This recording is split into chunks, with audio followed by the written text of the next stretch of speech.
Peachtree City has issued a severe thunderstorm warning for Macon County in west central Georgia, east central Marion County in west central Georgia, southwestern Peach County in central Georgia, south central Crawford County in central Georgia, central Schley County in west central Georgia, southern Taylor County in west central Georgia, until 7:30 Eastern Daylight Time.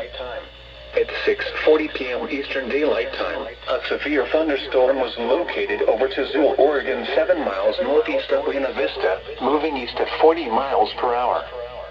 Hazard, 60 miles per hour wind gusts. Source, radar indicated.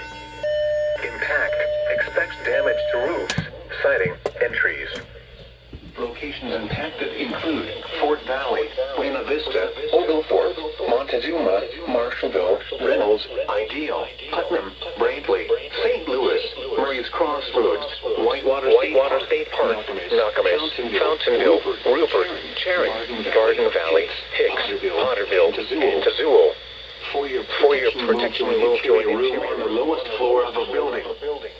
If you see wind damage, hail or flooding, wait until the storm has passed, and then call the National Weather Service toll-free at 1-866-7-634-4664 or tweet us your report at NWS Atlanta.